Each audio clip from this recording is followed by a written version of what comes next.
నమస్కారం వనజ న్యూస్ కి స్వాగతం. హెడ్లైన్ చూద్దాం. అచ్యుతాపురం ప్రమాదంపై ప్రధాని మోదీ దిగ్భ్రాంతి, ఎక్స్గ్రేషియా ప్రకటన.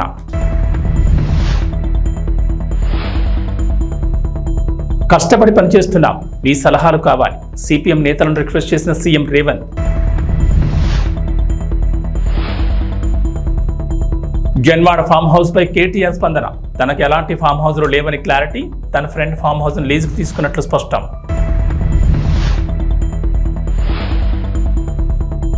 ఏపీలో ఉచిత బస్సు ప్రయాణంపై ఫోకస్, అధికారులతో సీఎం చంద్రబాబు సమీక్ష, కమిటీ ఏర్పాటు చేయాలని నిర్ణయం. అనకాపల్లి జిల్లా అచ్యుతాపురం సెజ్జలోని ఫార్మా కంపెనీలో పేలుడు ఘటనపై ప్రధాని నరేంద్ర మోడీ తీవ్ర దిగ్భ్రాంతిని వ్యక్తం చేశారు. ఈ ప్రమాదంలో 17 మంది చనిపోవడంపై సంతాపం తెలిపారు. ఈ ప్రమాదంలో మృతుల కుటుంబాలకు 2 లక్షల పరిహారం, క్షతగాతులకు 50,000 అందించనున్నట్టు తెలిపారు. క్షతగాతులు త్వరగా కోలుకోవాలని ఆకాంక్షించారు.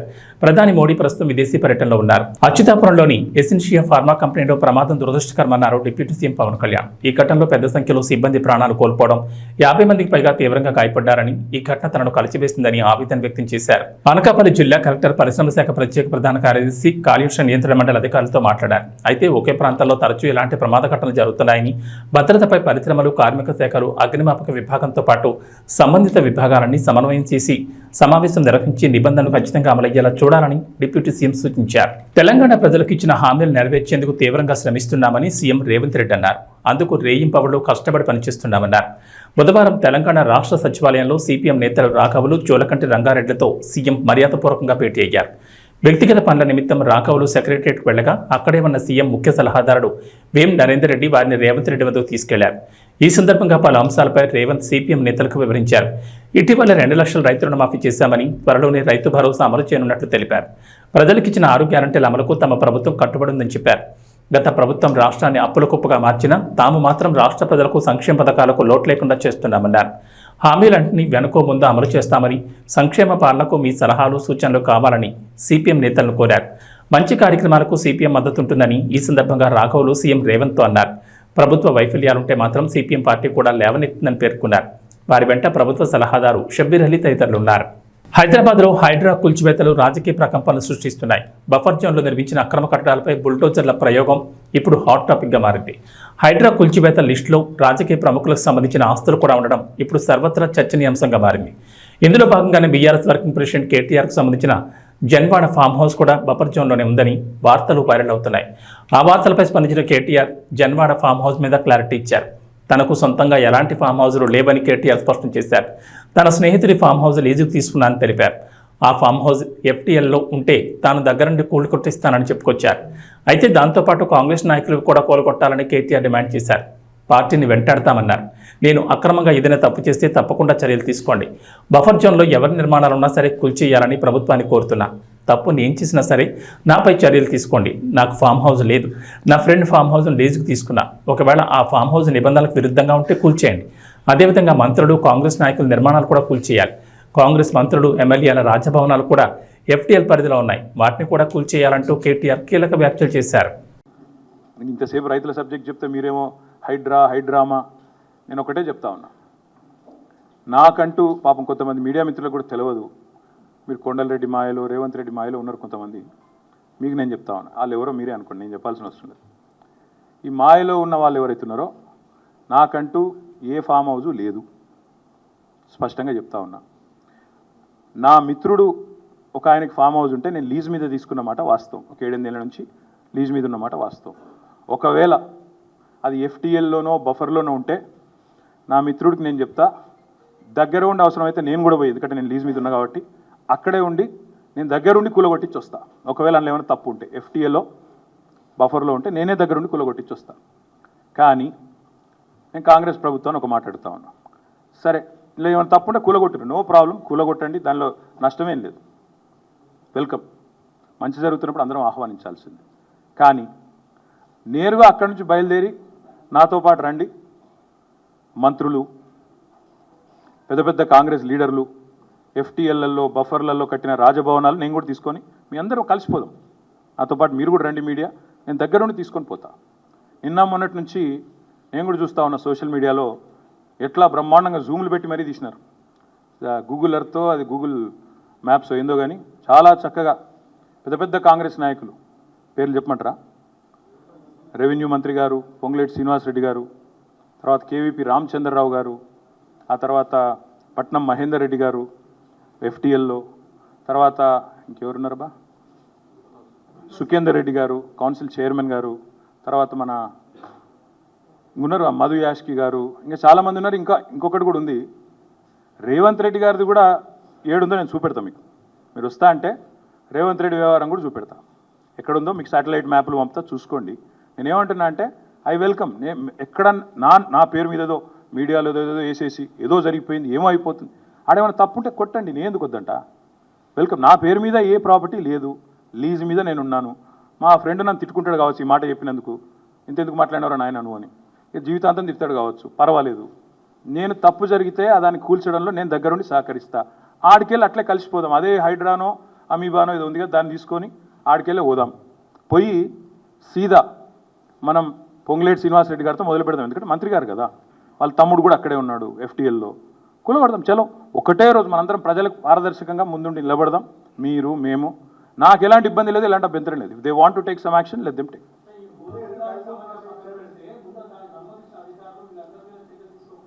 ప్రభుత్వంలో నేను లేను రాజు. సో మీరు పని చేయండి, అడగాల్సిన ప్రశ్న మీరు వేరేదికి పెట్టాల్సింది నా మీద పెడుతున్నారు, మీరు అటు పెట్టండి.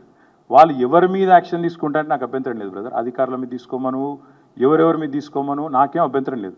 నేను అనేదల్లా ఒకటే, తప్పు నేను చేస్తే కూడా చర్య తీసుకోండి, తప్పు కాంగ్రెస్ వాళ్ళు చేస్తే కూడా అక్కడికి వెళ్ళి సీదా కాంగ్రెస్ వాళ్ళకి అడిగి పోదాం. ఆడ మొత్తం ఆ చెరువు చుట్టూ ఎఫ్టీఎల్ బఫర్లు ఏమేమవుతున్నాయో మొత్తం కూలగొడదాం. వెల్కమ్. ఓకే. ఏపీలో మహిళలకు ఉచిత బస్సు ప్రయాణ అమలుపై ఫోకస్ పెట్టింది ప్రభుత్వం. ముఖ్యమంత్రి చంద్రబాబు ఏపీఎస్ఆర్టీసీ రవాణా శాఖలపై సచివాలయంలో సమీక్ష నిర్వహించారు. అధికారులు ప్రజాప్రతినిధులతో ఓ కమిటీ ఆయా రాష్ట్రాల్లో పరిశీలించి నివేదిక రూపొందించాలని సీఎం సూచించారు. తెలంగాణ, కర్ణాటక, తమిళనాడు, ఢిల్లీ, పంజాబ్లో మహిళలకు ఉచిత బస్సు ప్రయాణం అమలవుతోందని, అక్కడ అమలు చేస్తున్న తీరు, అందులో లోటుపాట్లను పరిశీలించాలన్నారు. ఈ రాష్ట్రాల్లో సమగ్ర అధ్యయనం చేయాలని, కొంత ఆలస్యమైన ఇందులో ఎటువంటి లోపాలకు అవకాశం లేకుండా చూడాలన్నారు. మహిళలకు ఎలాంటి ఇబ్బంది లేకుండా విధానాలు రూపొందించాలన్నారు. చంద్రబాబు రాష్ట్రంలో ప్రస్తుతం ఉన్న డీజిల్ బస్సుల నుంచి క్రమంగా విద్యుత్ బస్సుల్లోకి మారేందుకు ఆర్టీసీ అధికారులు ప్రణాళిక రూపొందించాలన్నారు చంద్రబాబు. కేంద్రం ఇస్తున్న రాయితీని వినియోగించుకుని 1,253 విద్యుత్ బస్సులు సమకూర్చుకోవాలని సూచించారు. దేశవ్యాప్తంగా ఎలక్ట్రిక్ వాహనాల వినియోగం పెరుగుతోందని గుర్తు చేశారు బాబు. ఈ తరుణంలో ఆర్టీసీలోనూ వాటి వినియోగానికి ప్రాధాన్యం ఇవ్వాలన్నారు. డీజిల్, ఎలక్ట్రిక్ బస్సుల కొనుగోలుతో పాటు నిర్వహణ వ్యయం, మైలేజ్ వ్యత్యాసాన్ని బేరీజ్ వేసుకుని సముచిత నిర్ణయం తీసుకోవాలని సూచనలు చేశారు. మాజీ మంత్రి బీఆర్ఎస్ నేత సిద్దిపేట ఎమ్మెల్యే తన్నీరు హరీష్ రావు ఆలయాల యాత్రకు సిద్ధమయ్యారు. యాదాద్రి లక్ష్మీ నరసింహస్వామి ఆలయం నుంచి గురువారం యాత్ర ప్రారంభిస్తారని హరీష్ రావు ప్రకటించారు. సీఎం రేవంత్ రెడ్డి చేసిన పాపం ప్రజలకు శాపం కాకుండా చూసి రక్షించాలని యాదాద్రి లక్ష్మీ నరసింహస్వామిని ప్రార్థిస్తారన్నారు. సీఎం రేవంత్ రెడ్డి పాప పరిహారం కోసం, తెలంగాణ ప్రజల శ్రేయస్సు కోసం ఆలయాలను దర్శించి పూజలు చేయబోతున్నారని హరీష్ రావు తెలిపారు. బీఆర్ఎస్ ఎమ్మెల్యేలు, ఎమ్మెల్సీలు, ఇతర నాయకులతో కలిసి యాదాద్రిలో హరీష్ రావు ప్రత్యేక పూజలు చేయనున్నారు. అనంతరం ఆలేరులో జరిగే ధర్నా కార్యక్రమంలో పాల్గొంటారు. రైతు రుణమాఫీ విషయంలో కొన్ని రోజులుగా హరీష్ రావు, ముఖ్యమంత్రి రేవంత్ రెడ్డి మధ్య మాటల యుద్ధం కొనసాగుతోంది. దేవుడి మీద బొట్లు వేసి మాట తప్పిన సీఎం రేవంత్ రెడ్డిని నిలదీసేందుకు ఆలయాల యాత్ర చేపడుతున్నారని హరీష్ రావు ఇంతకుముందే ప్రకటించారు. ఈ పాపాత్ముడైన ముఖ్యమంత్రిని క్షమించు, తెలంగాణ ప్రజలపై దయించని యాదగిరి నరసింహస్వామిని వేడుకుంటానని హరీష్ రావు ఎక్స్లో పేర్కొన్నారు. రాష్ట్రంలో 42 లక్షల మంది రైతులకు 31,000 కోట్ల రుణమాఫీ జరగవలసింది ఉన్నది. మేము ఇప్పటిదాకా 22 లక్షల మందికి 17,000 కోట్లు మాత్రమే చేశాము అంటున్నాడు. రుణమాఫీ అయిపోయిందని ముఖ్యమంత్రి అంటాడు. 17 లక్షల మందికి చేసేది ఉందని పొంగులేటి గారు, ఉత్తమ్ కుమార్ రెడ్డి గారు, పొంగులేటి గారు 12,000 కోట్లు ఇచ్చేది ఉందని. ఆ చేసిన 22 లక్షల్లో కూడా ఓ 2 లక్షల మందికి బ్యాంకులో పైసలు జమ కాలే, వాపసు వచ్చినాయని కూడా ఈ విషయం కూడా వ్యవసాయ మంత్రి చెప్పిండు. అంటే 42లో ఇప్పుడు ఎంతమందికి అయినట్టు? 20 లక్షల మందికి అయింది. అయింది తక్కువ, కాంది ఎక్కువ. ఇది నేను చెప్తలేను, వ్యవసాయ మంత్రి తుమ్మల గారు చెప్పిన మాట. 42 లక్షల్లో 20 లక్షల మందికే రుణమాఫీ అయింది, కానోళ్ళు 22 లక్షలు. అంటే 46% మాత్రమే జరిగింది, ఇంకా 54% రుణమాఫీ బాకే ఉంది. అంటే దేవుళ్ళ మీద ప్రమాణాలు చేసి రైతుల్ని మోసం చేసిన ప్రభుత్వం ఈరోజు ఈ కాంగ్రెస్ ప్రభుత్వం, ఈ ముఖ్యమంత్రి రేవంత్ రెడ్డి గారు. ఇది నేను చెప్తుంది కాదు కదా, నీ మంత్రులే చెప్తున్నారు. ఒక ఆయన 12,000 కోట్లు ఇవ్వాలంటుండు, ఒక ఆయన 17 లక్షల మంది రైతులకు ఇంక ఇచ్చేది ఉన్నదంటుండు, ఇంకొక ఆయన ఏమో 42 లక్షల్లో 20 లక్షల మందికే ముట్టింది, ఇంక 22 లక్షల మందికి ముట్టలేదు అంటుండు. మరి దీన్ని బట్టి ఎవరు రాజీనామా చేయాలి రేవంత్ రెడ్డి గారు? నీకు నీతి నిజాయితీ ఉంటే బహిరంగంగా తెలంగాణ ప్రజలకు క్షమాపణ చెప్పు. తెలంగాణలో నువ్వు ఒట్టు పెట్టిన దేవుళ్ళ దగ్గరికి పోయి ప్రాయశ్చిత్తం చేసుకో. దేవుడా నన్ను క్షమించు, నేను తప్పు చేసినా, నేను తొందరపడి నీ మీద ప్రమాణం చేసినా దయచేసి నన్ను క్షమించని ప్రాయశ్చిత్తం చేసుకో. కనీసం ఆ దేవుడు అన్న నిన్ను క్షమిస్తాడు. నువ్వు ప్రాయశ్చిత్తం చేసుకోవు కనుకనే ఇలా మేం బయలుదేరి ఇక్కడికి రావడం జరిగింది. దేవుడా మా ముఖ్యమంత్రి నిన్ను మోసం చేసిండు, నీ మీద ఒట్టు పెట్టి ప్రమాణం చేసిండు. ఈ పాపాత్ముడు, ఈ అబద్ధాల కోరు, ఈ దగాకోరు, ఈ దివాలా కోరు ముఖ్యమంత్రిని క్షమించండి. తెలంగాణ ప్రజలకిచ్చిన మాట తప్పిండు. కనీసం దేవుడా లక్ష్మీనరసింహస్వామి తెలంగాణ ప్రజల ముఖం చూసి ఈ పాపాత్ముని ముఖ్యమంత్రిని క్షమించు, తెలంగాణ ప్రజల్ని దీవించు అని ఆ లక్ష్మీనరసింహస్వామిని వేడుకున్నాం. ఎందుకంటే పాలకుడే పాపం చేస్తే అది ప్రజలకు అరిష్టం జరిగే అవకాశం ఉంటుందని కొంతమంది బ్రాహ్మణులు నాకు చెప్పింది. పాలకుడు పాపం చేస్తే రాష్ట్రానికి ప్రజలకు అరిష్టం చుట్టుకుంటారు సార్ అంటే, ఈ ప్రజలకు అరిష్టం కలగద్దు, ప్రజలకు నష్టం జరగద్దు, ఈ పాపం చేసిన ముఖ్యమంత్రిని క్షమించు, తెలంగాణ ప్రజల్ని కాపాడు లక్ష్మీనరసింహస్వామి అని ఆ దేవుణ్ణి వేడుకోవడం కోసం మేము ఇక్కడికి వచ్చాం. ఆంధ్రప్రదేశ్ ప్రభుత్వం ఉచిత ఇసుకకు సంబంధించి మరో కీలక నిర్ణయం తీసుకుంది. ఆన్లైన్లో ఇసుక బుకింగ్ చేసుకునే సౌకర్యాన్ని అందుబాటులోకి తీసుకురానుంది. ఉచిత ఇసుక విధానం అమలు తీరుపై ముఖ్యమంత్రి నారా చంద్రబాబు నాయుడు సమీక్ష నిర్వహించారు. వచ్చే నెల 11 నుంచి ఆన్లైన్లో ఇసుక బుకింగ్ సదుపాయం అందుబాటులోకి తెచ్చేలా ఏర్పాట్లు చేస్తున్నారు. కొత్త విధానం అమల్లోకి వచ్చే వరకు స్టాక్ పాయింట్కు సమీపంలో ఆఫ్లైన్లో బుకింగ్కు వీలు కల్పించి లారీలు ఇసుక నిల్వ కేంద్రాల్లో క్యూలో ఉండాల్సిన అవసరం లేకుండా చర్యలు తీసుకోవాలని ముఖ్యమంత్రి ఆదేశించారు. ఆన్లైన్లో ఇసుక బుకింగ్ సదుపాయం అందుబాటులోకి వచ్చే వరకు నిత్యం ఇసుక సరఫరా అవుతున్న తీరుపై సమీక్ష నిర్వహిస్తామన్నారు. ప్రధానంగా ఇసుక సరఫరాపై అధికారులకు చంద్రబాబు పలు సూచనలు చేశారు. ముందుగా ఇసుక బుక్ చేసుకునే అవకాశం కల్పించాలని, ఆ వేబిల్లు ఉన్న లారీలనే స్టాక్ పాయింట్లలోకి అనుమతించాలని సూచించారు.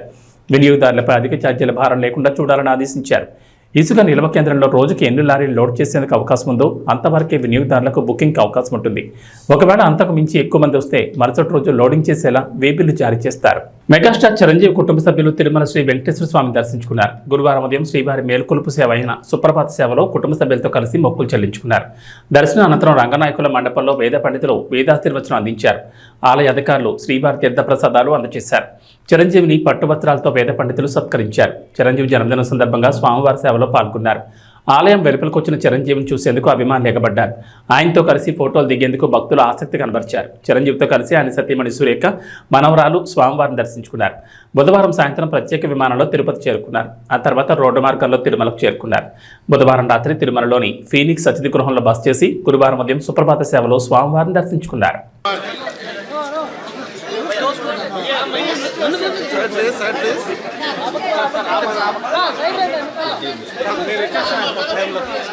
ఎంతసేపు తీస్తారప్పా, ఎంతసేపు తీసుకోండి ప్లీజ్ ప్లీజ్.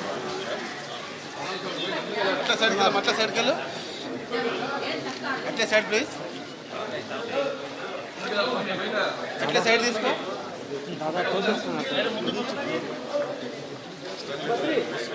మాకు అలవాటు అయిపోయింది. Happy birthday sir. Happy returns of the day sir.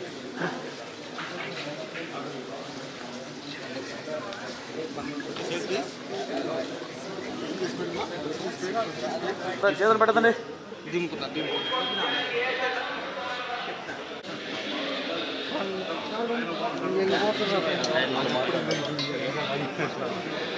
మాట్లాడేది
ఇష్టమైన వాళ్ళకి మనం చూపించాలి, మనం నిలబడగలగాలి.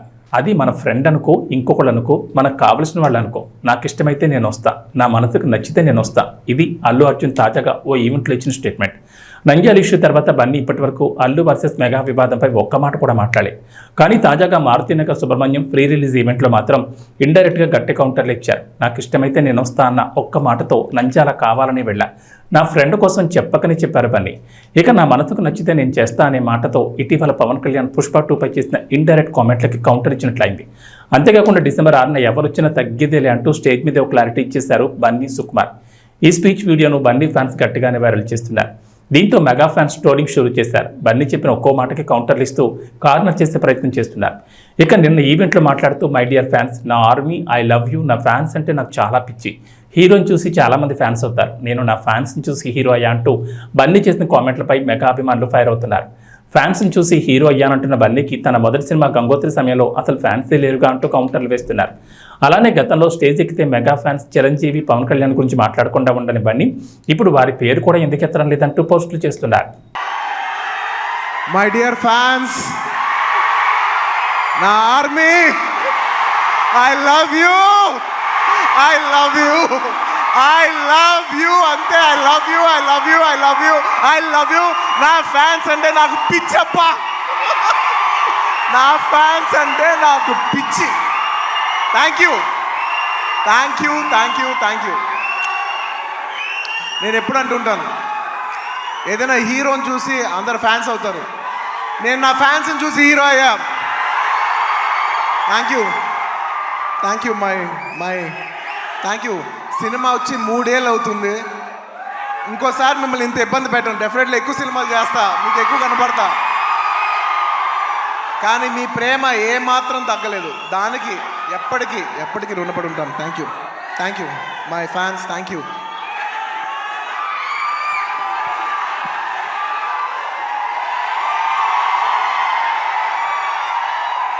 Thank you.